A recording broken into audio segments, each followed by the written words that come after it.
Of a line को हमने देखना है in the syllabus will be done for practice. प्लेन खत्म हो चुका है सिलेबस में से, तो उसको हम नहीं देखेंगे। बेसिक्स और डायग्राम्स के ऊपर हमने थोड़ी सी बहस की थी और हमने बेसिकली ये किया था कि we jot down all the basic points we need to know, और उसमें जो एक नोट्स टाइप चीज़ बनाई थी मैं देखना चाह रहा हूँ वो कहाँ है। ये रही, यही है ना? हाँ ठीक है, इसको हटा देते हैं जेके को। जी ये सारे नोट्स हैं वेक्टर्स के अभी तक जितने हमने पढ़े हैं उसके, और इसको अगर आपको समझ में आते हैं और आपने क्वेश्चन ट्राई कर लिए और आपसे हो गए हैं तो वो अच्छी बात है। एक दो क्वेश्चन हम और देख लेंगे अभी जो मैंने ग्रुप पे भेजे हैं उनको, और then will end the syllabus for vectors today hopefully, या कल तक इंशाल्लाह। और मुझे बता दें कोई स्पेसिफिक क्वेरी है with respect to the homework, तो विल स्टार्ट विद दैट।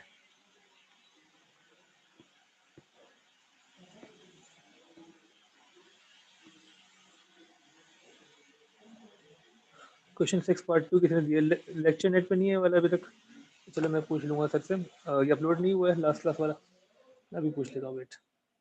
और क्वेश्चन नंबर 6 का पार्ट 2 कह रहे हैं, ठीक है। एक काम करता हूँ मैं ये क्वेश्चंस भी स्क्रीन पे शेयर कर देता हूँ, फिर स्टार्ट करते हैं।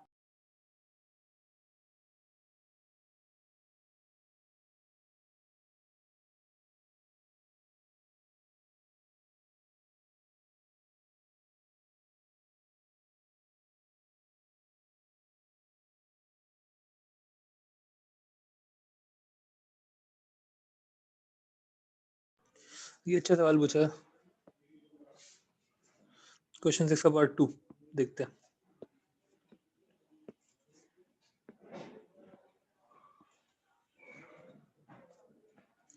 ओके तो क्वेश्चन नंबर 6 का जो पार्ट 1 था, scalar product to find the angle BOC, वो तो आपने फाइंड कर लिया, ठीक है। और अब वो कह रहे हैं कि find a vector that has the magnitude of 35 and it is parallel to the vector OC. OC के पैरेलल है। अच्छा ओसी जो है वो अपने आप में किससे पैरेलल है? ओसी यहाँ डायग्राम में बना हुआ है। ओसी आपको दिख रहा है, एक पैरेललोग्राम बना हुआ है। OC is basically parallel to A B, ठीक है। तो और क्योंकि ओसी और A B exactly same vector है, क्यों एग्जैक्टली सेम है? उसका रीजन है, वेक्टर को भी define as length and direction. OC और ए बी की लेंथ सेम है, जी बिल्कुल सेम है। ओसी और ए बी की डायरेक्शन सेम है, जी बिल्कुल सेम है। अगर लेंथ और डायरेक्शन दोनों एग्जैक्टली सेम है, then we can say that OC is equivalent to A B. तो ओसी फाइंड करने के लिए first will find A B. A B हम फाइंड कर सकते हैं because we know O A and O B. तो let's start with this question number 6।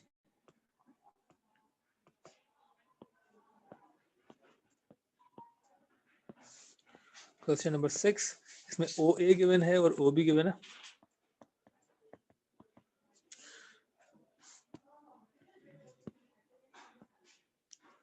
OA 33 minus 4 and OB is 502.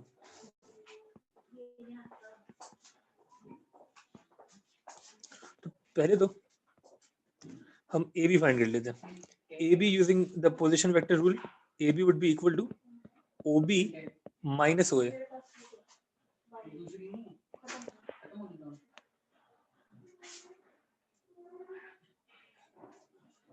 AB would be equal to OB minus OA. Okay, so OB is 5, 0 and 8. 8 है ना ये? नहीं 13 है, sorry wait, 502 है, क्या कर दिया हमने? 502 है।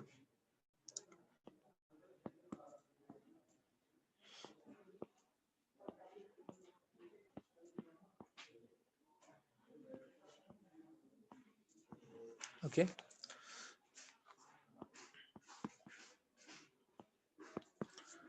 OB minus OA। OA कितना? 33 minus 4, ठीक लिखा है, सही है। AB की वैल्यू आ जाएगी 2 minus 3 and 6, ठीक है। We now have AB। अच्छा AB मिल गया तो OC मिल जाएगा, बिकॉज हमने कंक्लूड किया था कि AB और OC इक्विवेलेंट है, they have the same length, they have the same direction. तो AB और OC इक्विवेलेंट है, तो therefore AB which is equal to OC should be equal to 2 minus 3 6. कोई मसला यहाँ तक फॉलो कर रहे हैं? यहाँ तक तो आई थिंक इजी पार्ट था, ये तो समझ में आ गया। अब सवाल ने पूछा क्या exactly, okay, find a vector which has a magnitude of 35 and is parallel to OC. कैसे करेंगे? A vector that has a magnitude of 35 and is parallel to OC. जी, एक वेक्टर की हमें इक्वेशन चाहिए which is parallel to OC. दो vector अगर parallel होते हैं तो उनका हमने कहा था कि रेशियो सेम होता है, एक तो चीज ये बात की थी, बाकी एक बात हमने और की थी, कोई बता सकता है कैसे करेंगे इसको? जी anyone, how will we find a vector with a different magnitude but the same direction? Parallel मतलब डायरेक्शन सेम है, डायरेक्शन अगर सेम है, कांस्टेंट रख के के कांस्टेंट निकालेंगे सर। नहीं, उससे उससे एक आसान तरीका है, उससे एक आसान और लॉजिकल तरीका है। लॉजिकल तरीका क्या है, अगर आपको याद हो, when we discuss unit vectors, हमने एक स्टेटमेंट लिखी थी यूनिट वेक्टर्स की, मैंने बताया था कि जनरली लोग उस पर फोकस नहीं करते। यूनिट वेक्टर्स क्या होता है, हमने यूनिट वेक्टर को डिफाइन कैसे किया था, याद है? How do we define unit vector? Vector upon magnitude sir. Vector upon magnitude is the formula ना, but what is the theory behind unit vector? Unit vector बताता क्या है? When we say vector upon magnitude, vector upon the magnitude करता क्या, मिलता क्या हमें?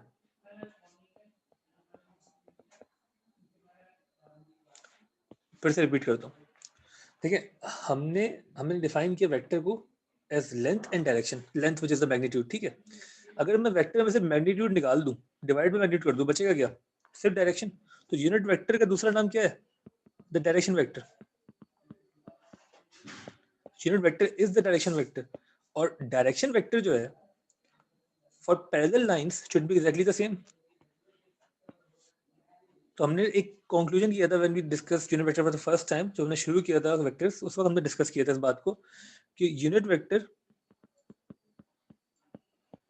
For parallel lines is exactly the same. इसको मैं जरा डेमोन्स्ट्रेट कर देता हूँ इस तरीके से। फॉर एग्जाम्पल, ये एक वेक्टर है A B, this is parallel to C D, ठीक है? यूनिट वेक्टर जो होता है वो सिर्फ इतना सा पार्ट दिखाता है, दिस पार्ट, जिसका यूनिट 1 है, डायरेक्शन, डायरेक्शन तो सेम है दोनों का, ए बी और सी डी का, तो दोनों का यूनिट वेक्टर सेम होना चाहिए। तो अगर वो बोल रहे हैं find a vector of magnitude 35 which is parallel to OC, तो मतलब कि उसका जो यूनिट वेक्टर है that should be the same as the unit vector of OC. तो ओसी का यूनिट वेक्टर फाइंड कर लें पहले।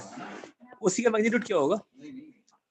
Under root 2 square plus 3 square plus 6 square which is equal to under root of 4 plus 9 13, 13 plus 36 would be 49, ऐसे ही होगा, देख लो, which would be 7, ठीक है? मैग्नीट्यूड जो है ओसी का वो 7 आ गया, 7 यूनिट्स, ठीक है? और जो वेक्टर अपॉन मैग्नीट्यूड अगर हम करें तो ओसी का यूनिट वेक्टर कैप से शो करते हैं, unit vector would be equal to 2 minus 3 6 multiply by 1/7, इससे हमें मिल जाएगा 2/7 minus 3/7 and 6/7। This is the unit vector of OC, ठीक है? अच्छा, अब जरा देखें, अगर यूनिट वेक्टर पता है using this line, this formula, अब उन्होंने बोला है कि which is parallel to OC, तो हमें यूनिट वेक्टर निकाल लिया। We now know the unit vector of the vector which is being asked, and we also know the magnitude जो क्वेश्चन में गिवन है। क्वेश्चन ने बोला हुआ है कि the magnitude is 35 और parallel है, इसलिए हमें यूनिट वेक्टर मिल गया, उसका OC के बराबर है। Now we can basically find the vector, वो किसके इक्वल होगा?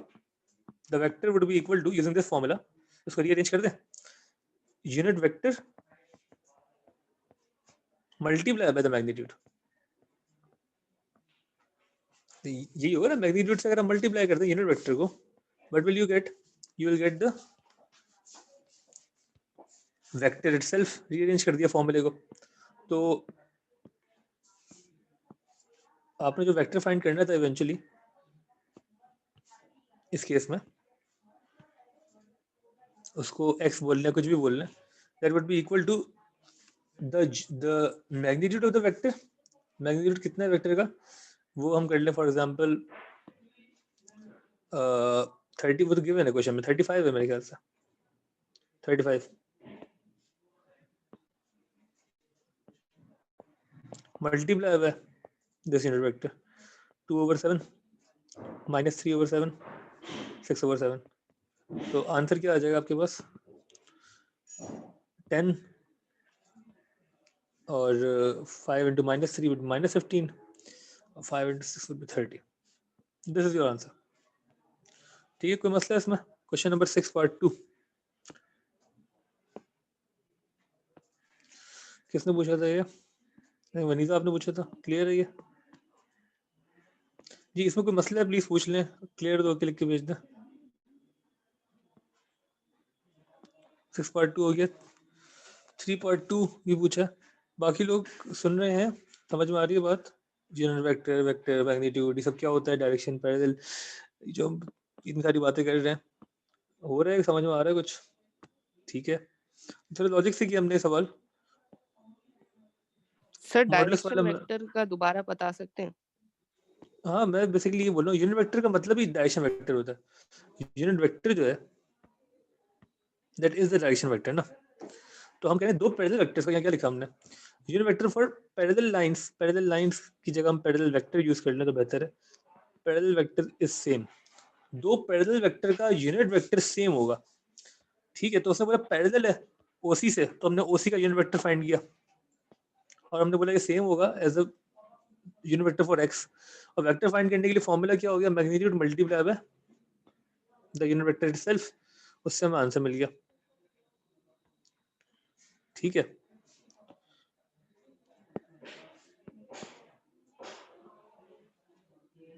मॉडुलस वाले मेथड से भी कर सकते हैं। नहीं, मॉडुलस वाले मेथड से कर सकते हैं जी, बिल्कुल कर सकते हैं। मॉडुलस वाले मेथड से भी कर सकते हैं और डिफरेंट मेथड से कर सकते हैं आप। और जो के वाला मेथड कोई बोल रहा था उससे भी कर सकते हैं, लेकिन आई थिंक ये बड़ा स्ट्रेट फॉरवर्ड है, जिसमें लॉजिक यूज हो रही है। आप यूनिट वेक्टर्स को इक्वेट कर दें, ठीक हो गया। अच्छा, इसके अलावा किसी ने पूछा question number 3 part 2, question number 3 part 2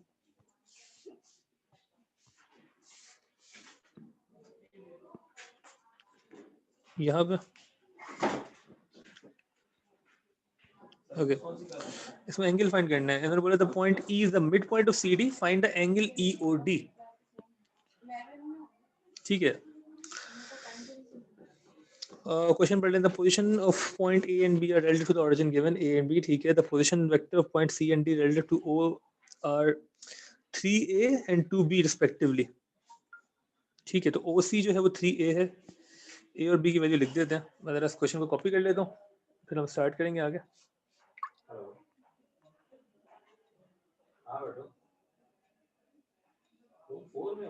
ठीक है जी, अभी जो अफसर ने क्वेश्चन ग्रुप पे भेजा, यही क्वेश्चन हम कर रहे हैं। ठीक है, तो जी क्वेश्चन नंबर 3, उसमें क्या गिवन है? उसमें बोला है भाई ए की जो वैल्यू है दैट इज 212 और बी की जो वैल्यू है वो इक्वल है 406 के। ठीक हो गया। और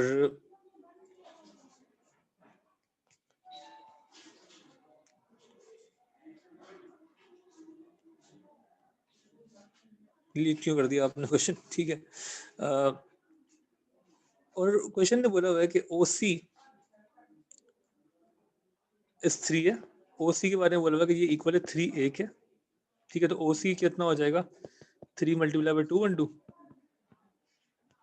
तो ओ सी जो है वो इवेंचुअली हो जाएगा 636 के। और दूसरा उन्होंने क्या बोला है कि ओ डी जो है वो 2b के बराबर है। 2 इंटू बी, बी है 406, तो वो हो जाएगा 8, 0 और 12। ठीक है, ये तो क्वेश्चन का डाटा हो गया। पूछा गया उन्होंने find the unit vector in the direction of C D. Part A I think आप कर चुके हैं। सी डी का यूनिट वेक्टर निकल जाएगा ना, ओ सी और ओ डी गिवन है। तो पहले तो आप, मैं इसमें बस बता देता हूँ क्या करेंगे। मुझे पता ही है मेजोरिटी को, तो at least C D would be O D minus O C. ठीक है, एंड देन आप सी डी का यूनिट वेक्टर फाइंड कर लेंगे by using the CD vector upon the magnitude of CD। ठीक है, ये आप कर लेंगे तो आपको पार्ट ए सॉल्व हो जाएगा। जिसको पूछा नहीं गया तो हम उस पर ज़्यादा टाइम वेस्ट नहीं करेंगे, हम आगे बढ़ेंगे पार्ट बी की तरफ।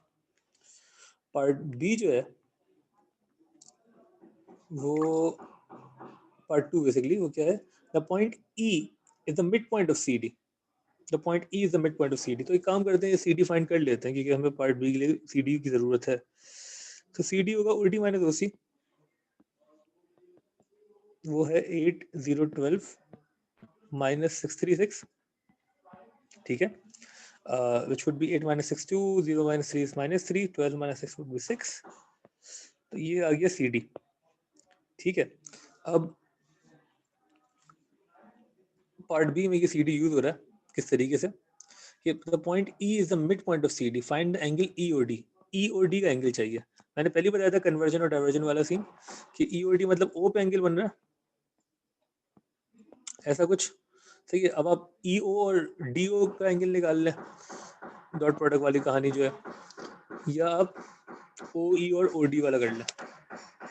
ठीक है, अब और कोई तरीका नहीं है इसमें क्योंकि ओ पे एंगल बन रहा है। यहाँ गलती आपने तब की होगी, हो सकता है आपने डिफरेंट वेक्टर के दरमियान एंगल निकाल लिया होगा।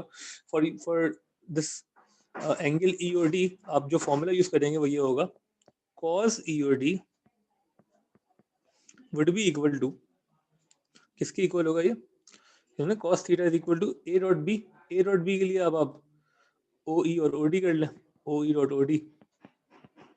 ठीक है, upon the product of the magnitude of O E and O D ना। ये फॉर्मूला है हमारा पूरा एंगल निकालने का। तो पहले तो पता आपको चाहिए क्या क्या, आपको ये सब चाहिए। ठीक है, अब उसके लिए ओ डी तो अवेलेबल है, ओ डी तो क्वेश्चन में हमें पहले ही गिवन था, ओ ई नहीं गिवन। ओ ई अगर आपके पास नहीं है तो पहले आपको ओ ई फाइंड करना होगा। ओ ई फाइंड करने का तरीका क्या है, वो ये तरीका है कि उन्होंने बता दिया कुछ सवाल में आपको कि भाई ओ ई जो है, E is the mid point of C D. E is the mid point of C D का मतलब है कि you can find C E. पहले सी ई मिल जाएगा आपको, C E would be half of C D. ये समझे, मिड पॉइंट का मतलब क्या है, C E is half of C D. तो this would be equal to half of 2 minus 3 and 6, तो इक्वल हो जाएगा 1 माइनस 3 ओवर 2 और 6 अपॉन 2 विच इज 3। सी आ गया। ठीक है, और फिर ये हो गया सी। ओ ई चाहिए, ओ ई कैसे निकलेगा, कोई बता सकता है ओ ई कैसे निकालेंगे? ओ ई अननोन है, कौन बताएगा? जो कि मुझे उम्मीद है कि सब सुन रहे हैं, तो किसी से ही पूछ लेते हैं। O E O minus E O C sir. Not exactly but ठीक है, किसी और से पूछते हैं।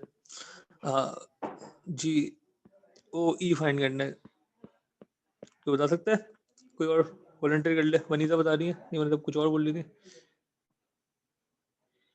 ओ D minus O D, O D minus E D ये क्या होता है? नहीं नहीं, इसे कैसे मिलेगा भाई? ओ ई चाहिए ना, ओ ई किसके बराबर होगा? We know C D, we know C E, we know O C and O D. हमें ओ ई चाहिए, कोई बता सकता है ओ ई कैसे निकालेंगे? ओ ई, जी वही निकालना है, क्या करें? सीई प्लस ओसी, ओसी प्लस ईडी, ओसी प्लस सीडी। सी डी ऐसे होगा, ओ सी प्लस सी डी तो ओ डी नहीं हो जाएगा? तो बीच में और किसी की भी आवाज आई थी, ओ सी प्लस ओ डी तो ओसी प्लस सीई। ओ सी प्लस सी, यस एग्जैक्टली। अरे जो लोग जवाब देते हैं ना, अगर एक्सपेक्टेड ग्रेडिंग पे गया ना, उनके सबसे अच्छे ग्रेड आएंगे, फिर से बता रहा हूँ मैं। जो लोग जवाब दे रहे हैं ना तो एक्सपेक्टेड ग्रेड्स पे अगर ये सबसे ज्यादा मैं उन्हीं को ग्रेड दूंगा, तो प्लीज जवाब दिया करें। वैसे सर एक्सपेक्टेड पे जाएगा ही नहीं जाएगा? यार ये तो एक्सपेक्टेड है ना, हमें क्या पता, मतलब एक्सपेक्टेड तो ये है कि नहीं जाएगा एक्सपेक्टेड पे लेकिन देखें अभी तो क्या सिचुएशन काम डाउन होगी ना पाकिस्तान में, फिर से कोरोना खत्म हो गया ना? नहीं मतलब लिमिटेड हो गया मेरे ख्याल से। कराची में केसेस कम है पर फिर भी केसेस आ रहे हैं पाकिस्तान में। तुम लोग क्या चाह रहे हो? एक्सपेक्टेड चले जाए तो बेहतर ही है। नहीं सर, एग्जाम हो तो बेहतर है, एक्सपेक्टेड में धोखे मिलते हैं, कुछ नहीं मिलता। धोखे मिलते हैं? सही से धोखे मिलेंगे तुम्हें भाई।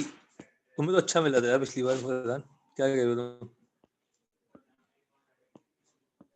सर लेकिन हाँ केमिस्ट्री में ए मिलना चाहिए था, उन्होंने मुझे बी दिया है।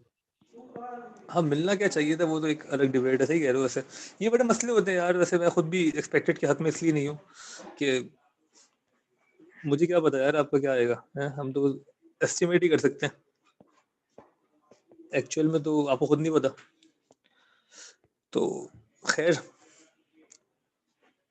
देखें, ओ सी जो है दैट इज 636 और सी ई जो है वो है 1 - 3/2 और 3। तो 6 + 1 -3/2 + 3 और 6 + 3, दिस विल गिव यू ओ ई। और जब ओ ई मिल जाएगा तो कितना होगा यार ये 3 - 3/2, 3/2 और 6 + 3 9, देख लेने से सही है। तो ये ओ ई बन गया। और उसके बाद आपको जो चाहिए, आपको क्या चाहिए था? सवाल ने पूछा ओ ई नहीं था, सवाल ने एंगल मांगा था। तो एंगल अब आप निकाल सकते हैं। अफसा हो जाएगा ये सवाल? अब अफसा आपने पूछा था ना, ओ ई आ जी गया तो सर, अब तो हो हो जाएगा ना? जाएगा। ठीक है, थैंक यू। तो ओ ई है, ओ डी है, इनके ये दोनों भी निकल जाएंगे। डॉट प्रोडक्ट ऊपर आएगा, नीचे मैग्नीट्यूड आएंगे, कॉज इनवर्स करेगा, एंगल मिल जाएगा आपको इंशाल्लाह। ठीक है, तो कुछ क्वेश्चंस और देख लेते हैं, उसके बाद A2 वाला स्टफ शुरू करते हैं। किसी को और कोई सवाल है अभी तो पूछ ले यार। ये देख लेते हैं, हमने सर डायग्राम वाला ई कोई सवाल नहीं देखा अभी तक। सी हाँ ई क्यू। आपकी आवाज़ कट रही है, रिपीट करेंगे प्लीज़? आपकी आवाज़ जो है वो कट रही है, मुझे बताते हैं एग्जैक्टली क्या बोल रहे हैं आप। सी सी कर क्यू क्यू किया सर, ई सी भी तो कर सकते थे। ईसी कहाँ पे? एंगल ई और डी के लिए ईसी कैसे करते हैं? मतलब ई और डी का मतलब है ना कि इस तरीके का ये वाला एंगल चाहिए आपको, तो आप या तो ओ ई और ओ डी करें या ई ओ और डी ओ करें, और कुछ नहीं कर सकते। सी तो चाहिए नहीं था हमें। तो हमने पहले ई तक पहुंचने के लिए हमें ये पता था कि C E is half of C D. तो पहले हमने सी ई फाइंड किया और फिर सी ई के जरिए, क्योंकि सी ई मिल चुका है हमें और ओ सी पता था, तो ओ सी प्लस सी ई करेंगे तो ओ ई आएगा। ये सोचना था मैं खुद ही, इसका और कोई तरीका नहीं है। सोचे बगैर नहीं होंगे वाले सवाल, सोचना पड़ेगा आपको थोड़ा सा। नहीं सर, मैं कह और रहा हूँ सी क्यों किया आपने, ई सी क्यों नहीं किया? ईसी क्यों नहीं किया? तो ईसी करते तो क्या होता? ईसी अगर मैं करता तो ये होता ओसी माइनस ईसी होता। पर क्योंकि मैं अच्छा इसको अगर माइनस करूंगा तो बस साइन, सी की जगह ईसी करूंगा तो साइन चेंज होगा यार। ये हेड टू टेल रूल है ना। सी तो सिंपल है ना, हेड टू टेल रूल। मतलब कि यहाँ जहाँ जो चीज़ एंड हो रही है वहीं से स्टार्ट होनी चाहिए ना। भूल गए, ये हमने किया था ना। तो मतलब ए बी जो था वो क्या था? अगर मैं for example A B plus B C करूँ तो क्या आंसर आएगा? A B plus B C would be equal to C, कितना होगा? ए सी ना। ठीक है, A B plus C B में ऐड नहीं कर सकता, या तो मुझे पहले इसको चेंज करना होगा। A B plus C B would be nothing, because यहाँ head to tail rule apply नहीं हो रहा। ये जो इसका हेड है वो इसकी टेल नहीं है, बराबर नहीं है। तो यहाँ पे हेड और टेल वाला काम था, इसलिए हमने ओ सी प्लस सी ई किया। ई सी नहीं कर सकते। ठीक है ना, ये हमने स्टार्टिंग में देखी थी चीजें। ओके ओके, आगे बढ़े। ठीक है, कुछ सवाल है पूछ लें, कोई भी, किसी को भी कोई सवाल है अभी तक तो प्लीज पूछ लें।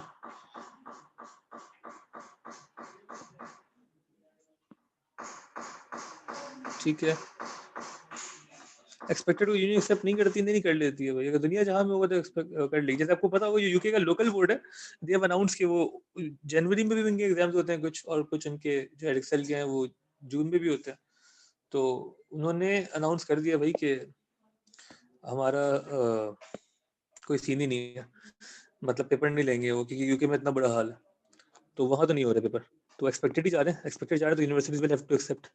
ये उन्होंने जरूर कहा है कि we will try a better mechanism this time, और एक्सपेक्टेड से थोड़ा सा कुछ डिफरेंट करेंगे, क्या करेंगे, बट उसके बारे में कोई स्टेटमेंट उन्होंने नहीं दी है। और ऑब्वियसली वो कुछ कर नहीं सकते, वो जितना भी सोच लें, वरना वो कुछ कर चुके होते हैं अब तक। वो यही एक्सपेक्टेड भी जाएंगे, हाँ बस थोड़ा सा उसको पैरामीटर्स थोड़े चेंज कर देंगे शायद, बट पेपर नहीं ले रहे वो एटलीस्ट। ठीक है। और हमारा ये सीन है कि हमारी तो हुकूमत फुल ऑन मूड में एग्जाम लेने के, हमारे लोकल बोर्ड के एग्जाम भी होंगे तो कैम्ब्रिज के पास कोई जवाब नहीं होगा कि यहाँ पेपर कंडक्ट ना कराए। देखिए ना, ये फर्स्ट पहले तो आपकी अपनी कंट्री की जो कंडीशन है वो बताएंगे ना एग्जैक्टली सीन क्या है। कि अगर लोकल बोर्ड एग्जाम्स हो रहे हैं आपके, जो मैट्रिक इंटर के एग्जाम्स है, यूनिवर्सिटीज पाकिस्तान की जो वो एग्जाम ले रही हैं बच्चों को बुला के, तो आपका एग्जाम भी होगा। अगर लोकल बोर्ड कैंसिल हो जाए तो फिर आप सोचेंगे यानी हमारा क्यों हो रहा। ठीक है। खैर, आगे बढ़ते हैं, कोई और सवाल देखते हैं। ये डायग्राम वाला कोई क्वेश्चन नहीं देखा हमने अभी तक मेरे ख्याल से, तो इसको देख लें। यार ये तो थोड़ी सी आसान है, इस वाली को देख लें।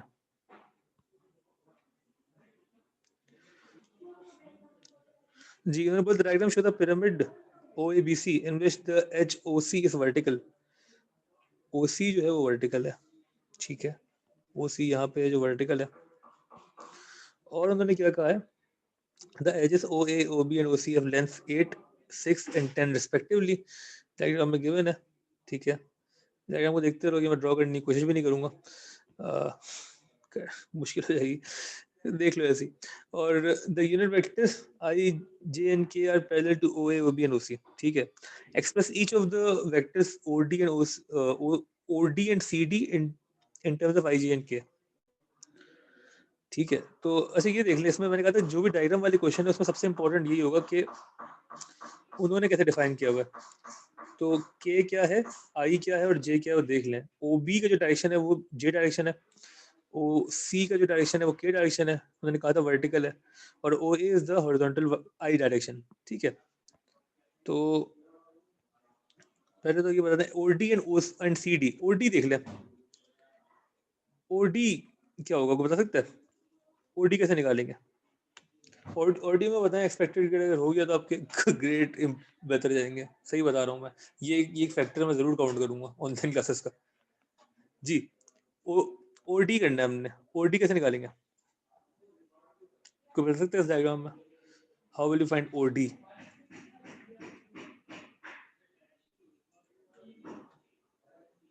चलो इसकी एटलीस्ट वेक्टर नोटेशन बता दो। OD would be equal to O से D जाने के OB लिए प्लस BD।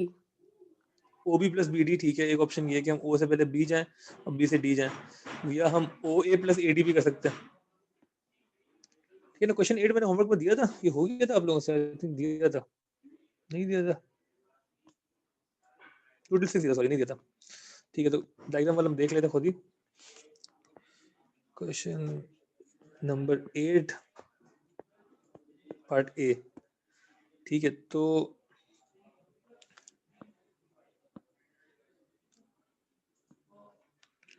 उन्होंने कहा OD फाइंड करें और फिर CD फाइंड करें। अच्छा, OD फाइंड करने के लिए you can do OA plus AD और OB प्लस BD।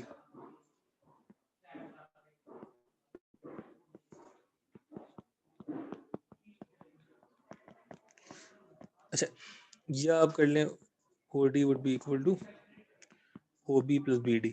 ठीक है, दोनों से आ जाएगा, head to tail rule apply हो रहा है। मसला ये है कि OA और OB तो पता है आपको। OA कितना है, कोई बता सकता है व्हाट इज OA? OA कितना है इस वक्त? 8i।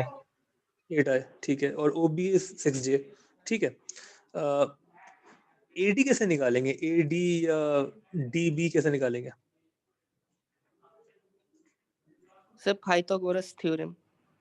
Pythagoras theorem. ठीक है, पाइथागोरस थ्योरम अप्लाई कर सकते हैं। कैसे करेंगे, क्या लिखें?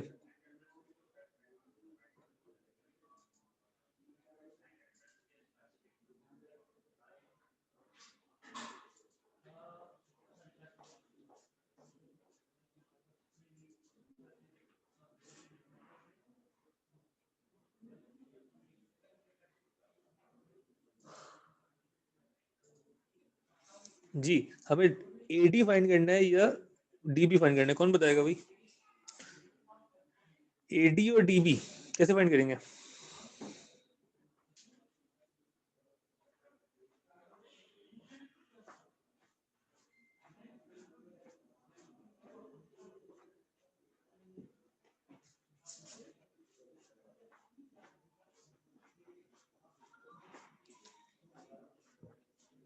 2 मार्क्स का है सिर्फ, इतना सोचना नहीं है इसमें।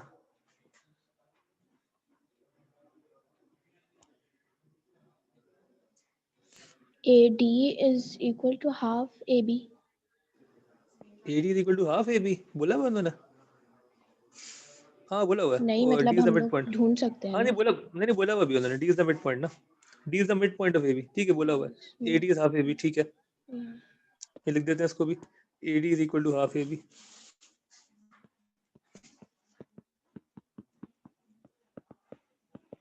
तो फिर क्या करें?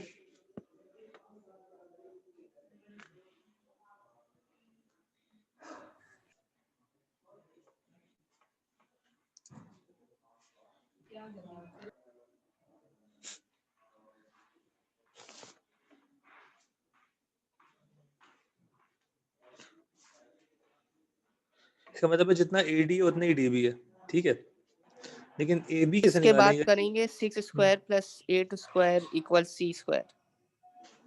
बिल्कुल ठीक है, बेहतरीन बेहतरीन। 6 square plus 8 square is equal to किसका स्क्वायर? C स्क्वायर C क्या है?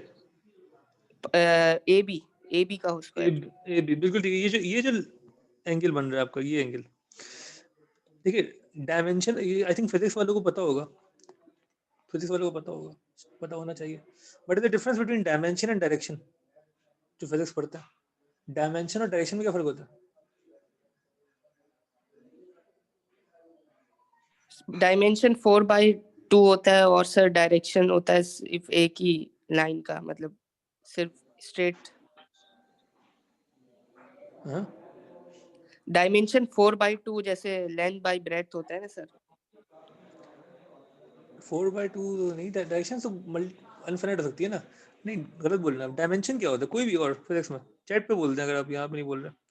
डायमेंशन हाउ डू नो कि कितनी डायमेंशन है, कैसे देखेंगे?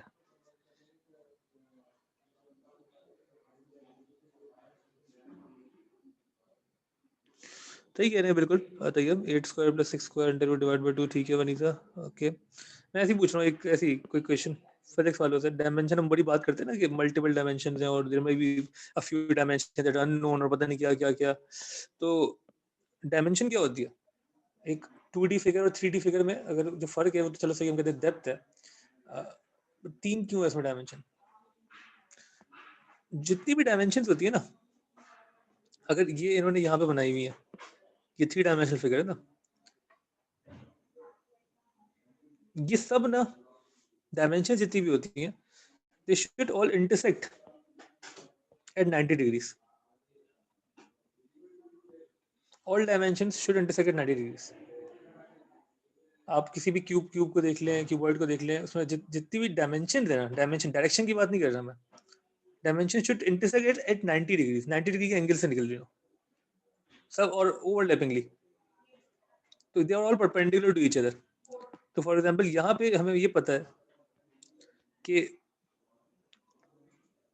यहाँ हमें पता है कि ओ ए बी जो ट्राइंगल है, ओ ए बी जो ट्राइंगल है,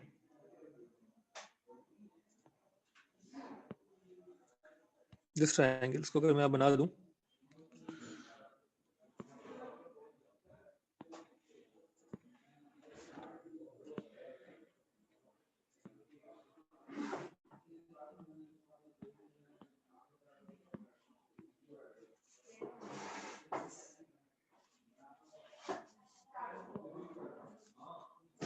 कुछ इस तरीके 6 8 और जी, ये 6 है, ये 8 है, ए है, ये बी है, यहाँ बीच में डी आएगा कहीं पे, मिड पॉइंट है, ये हम कहें 90 डिग्रीज है, ठीक है। तो हमें ए बी की वैल्यू मिल सकती है, जैसे कि सलमान ने भी कहा है, तो ये बता रहे हैं, बिल्कुल ठीक कह रहे हैं। दिस इज ए से बी अननोन एक्स, तो एक्स का square should be equal to 6 square plus 8 square. तो एक्स की वैल्यू क्या आ जाएगी, क्या आ जाएगी एक्स की वैल्यू, को बता सकता है? 10 सही है, 10 10 जो है वो लेंथ है, सही है। और डायरेक्शन क्या है इसका, डायमेंशन क्या, सॉरी, तो उसको हम कैसे लिखेंगे?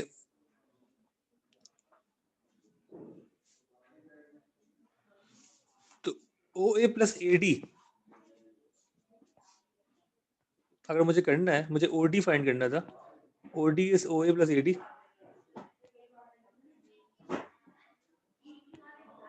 AD शुड बी AD की जो लेंथ है 5 हो जाएगी, ठीक है, ये भी 5 हो जाएगी, लेकिन 5 इन विच डायरेक्शन, I J और K?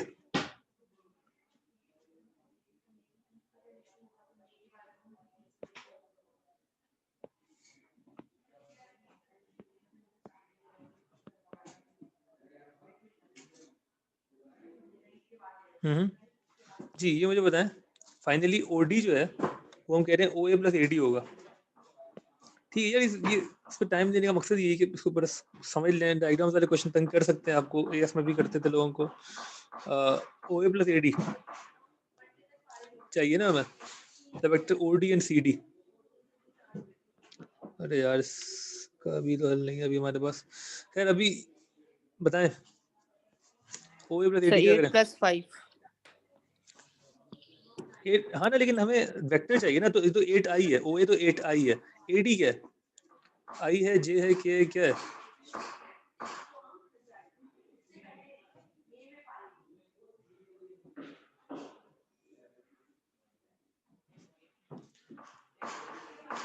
भाई बताएं भाई, AD क्या है, I है, J है, K है, कौन बताएगा?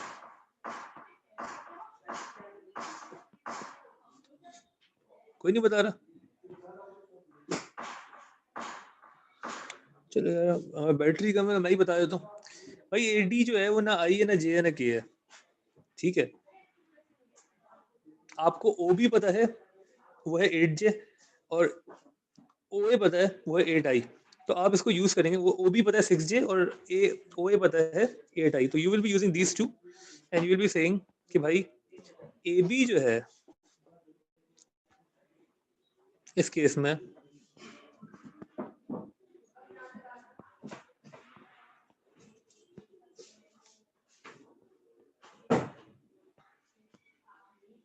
AB जो है that would be equal to OB minus OA।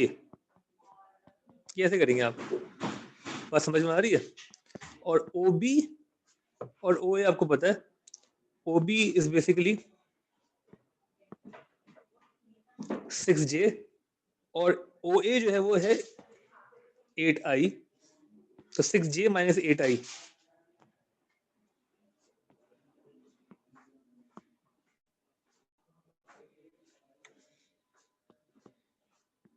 Six J minus 8I, ये है AB भाई। ये जो आपने लेंथ में निकाली है सारी, ये जो आपने निकाला है ना, this length, this is basically ये 10 जो ये AB का मैग्नीट्यूड है, लेंथ है, उसका होना ना होना बराबर है अभी हमारे लिए, क्योंकि हमें ये पता है AB जो है 6J minus 8I है, and AD is basically half of AB, that would be equal to half multiply by 6J minus 8I। तो हम कह सकते हैं भाई कि ये जो है इक्वल होगा 3J minus 4I के, AD जो है AB सॉरी AD, ठीक है। और इवेंट फाइनली हमें फाइंड करना था OD, तो OD बेसिकली इक्वल हो जाएगा OA प्लस AD के, OA प्लस AD, और OA जो है वो कितना था, 8I था, OA was 8I, और AD जो है वो था 3J minus 4I। तो आपका जो फाइनल आंसर आएगा वो आएगा 4I plus 3J। This is your OD, ठीक है। एक तो OD फाइंड करना तो हमने कर लिया, और उन्होंने OD के अलावा क्या बोला था कि आप CD भी फाइंड कर लें, OD एंड CD को बता सकते कैसे करेंगे? CD कैसे करेंगे अगर OD समझ में आ गया, अगर समझ में आ गया जी? OD minus OC। हाँ OD माइनस OC बिल्कुल ठीक है, CD would be equal to OD minus OC। हमें OD भी पता है और OC भी पता है, तो OD is 4I plus 3J minus OC। OC कितना था, OC पता है हमें? 10K। हाँ OC पता है हमें 10K, ठीक है, माइनस 10K, तो दिस इज CD। अब ये सब आ चुके हैं, CD आ गया, OD आ गया, पहला पार्ट खत्म हो गया। पार्ट 2 में उन्होंने एंगल मांगा हुआ है, एंगल कौन सा, COD, एंगल ओडीसी ओडीसी। तो ओडीसी के लिए आपको पता है कि डीप एंगल बन रहा है, डीप एंगल बन रहा है, ओडी एंड सीडी, ये दोनों चाहिए आपको, जो कि आपने फाइंड किए लास्ट टाइम। तो the angle O D C cos O D C, मैं बता रहा हूँ ये फ्री के मार्क्स होते हैं एंगल के, लेकिन आप लोग इसमें बिला वजह मिस्टेक्स करते हैं, तो ये इसी तरीके से किया करने जो मैं बता रहा हूँ। ओडीसी जो है वो इक्वल होगा OD dot C D dot product divide by OD का magnitude multiply by C D का मैग्नीट्यूड, ठीक है। और ये जो है सी डी को आप लिखेंगे F4 3 माइनस 10, ये सी डी हो गया। अब इसका वेक्टर निकाल लें और मैग्नीट्यूड निकाल लें, ओडी जो है वो 430 है। हो जाएगा, अभी एंगल आ जाएगा इसका, कोई मसला है इसमें? क्लियर है यहाँ तक? तो प्लीज ओके लिख के भेज दे। कोई कंफ्यूजन है इस पार्ट में, इस डायग्राम वाले क्वेश्चन में, तो पूछ लें प्लीज। अब तो एंगल निकाल लेंगे, डॉट प्रोडक्ट निकालना है, आपको आता है डॉट प्रोडक्ट निकालना, मैग्नीट्यूड निकालें, मल्टीप्लाई करें, कॉस इनवर्स करें, एंगल निकालें। सर ये -10 कहाँ से आया? 10 के 10K कहाँ से आया? ओडी माइनस ओसी ना, सीडी चाहिए था मैं, CD using position vector rule, CD is equal to OD minus OC. तो ओडी माइनस ओसी क्या है? ओसी यहाँ पे गिवन है ना, ओसी कितना है तुम बताओ? ओसी दिख रहा है 10 है, और कितने डायरेक्शन में के, तो ओसी इज 10K। माइनस में क्यों लिया सर? नहीं माइनस में नहीं लिया हमने, प्लस में लिया है। असल में जो फॉर्मूला है, मतलब जो पोजीशन वेक्टर का रूल है वो क्या है? ओडी माइनस ओसी ना। देखो यार, ये सर, तुम दो चीजों को कंफ्यूज कर रहे हो, ठीक है ना। ओके जब सर पोजीशन वेक्टर, सही है, समझ में आ गया, ठीक है। जी। पोजीशन वेक्टर में यही बनता है, ओके।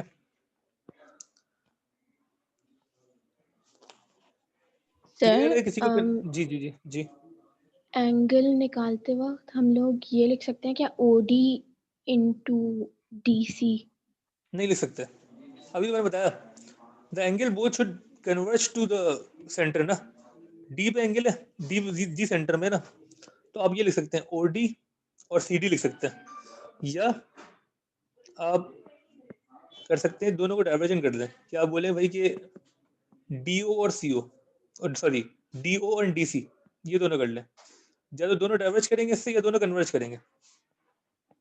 आप ऐसे नहीं कर सकते कि एक कन्वर्ज करे और एक डाइवर्ज करे, ओ अच्छा ठीक है। ठीक है। ओडी एंड डीसी नहीं कर सकते, दिस वुड बी रॉन्ग।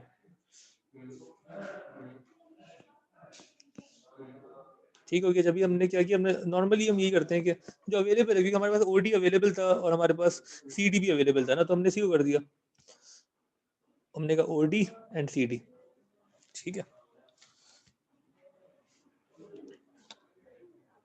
सही है, आज के लिए इतना ही है। मैं होमवर्क लिख रहा हूँ बस, ये कर लो A2 वाला, कल उसको करके हम खत्म कर देंगे इंशाल्लाह।